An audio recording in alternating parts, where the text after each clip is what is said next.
নমস্কার। এই মুহূর্তে আবহাওয়া নিয়ে সবথেকে বড় আপডেট, কোথায় কোথায় চলবে তাণ্ডব, বিস্তারিত জানিয়ে দেবো আজকের এই ভিডিওটির মাধ্যমে। তো ভিডিওটিকে লাইক করবেন এবং চ্যানেলটিকেও সাবস্ক্রাইব করবেন।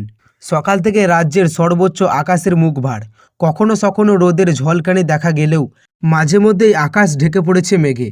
বিকেলের পর কি ফের ঝড় বৃষ্টির আশঙ্কা রয়েছে? বড় পূর্বাভাস দিল আবহাওয়া দপ্তর।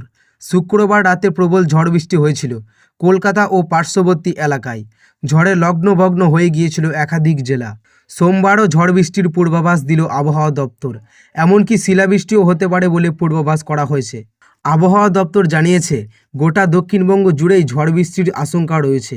সঙ্গে বয়ে যেতে পারে ঝড়। কালবৈশাখীর মতোই ঝড়ের সর্বোচ্চ গতি হতে পারে 50 থেকে 60 কিলোমিটার। বজ্রপাতেরও আশঙ্কা রয়েছে।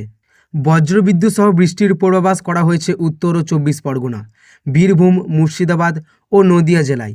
শিলাবৃষ্টির আশঙ্কা রয়েছে বীরভূম ও মুর্শিদাবাদ জেলায়। দক্ষিণবঙ্গের বাকি জেলাগুলিতে রয়েছে ঝড় বৃষ্টির পূর্বাভাস। তবে অন্যান্য জেলাগুলিতে ঝড়ের গতি হতে পারে ঘন্টায় 40 থেকে 50 কিলোমিটার। চৈত্রের শেষের বাংলার আকাশের দুর্যোগ। শুক্রবার গভীর রাতে বৃষ্টিতে ভিজেছে কলকাতা। বজ্রবিদ্যুৎ সহ হালকা থেকে মাঝারি বৃষ্টি হয়েছে বিভিন্ন জেলাতেই।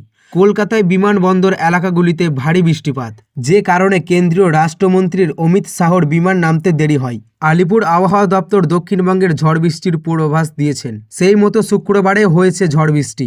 আবহাওয়া দপ্তর বলছে, উত্তরবঙ্গে বজ্রবিদ্যুৎ সহ ঝড় বৃষ্টির সম্ভাবনা রয়েছে দার্জিলিং, কালিম্পং, জলপাইগুড়ি ও আলিপুরদুয়ারে। আগামী কয়েকদিন ধরে ভারী বৃষ্টির সম্ভাবনা রয়েছে। আগামী মঙ্গলবার পর্যন্ত চলতে পারে এই পরিস্থিতি। তারপর আবহাওয়া পরিবর্তন হওয়ার সম্ভাবনা রয়েছে। গাঙ্গেয় পশ্চিমবঙ্গ এবং সংলগ্ন বাংলাদেশের উপর একটি ঘূর্ণাবর্ত তৈরি হয়েছে। সেই কারণেই উত্তর থেকে দক্ষিণ সমস্ত জায়গাতেই কম বেশি বৃষ্টির সম্ভাবনা তৈরি হয়েছে। আগামী বেশ কয়েকটা দিন চলবে এই পরিস্থিতি। তো বন্ধুরা, এই ছিল আজকের আবহাওয়া খবর।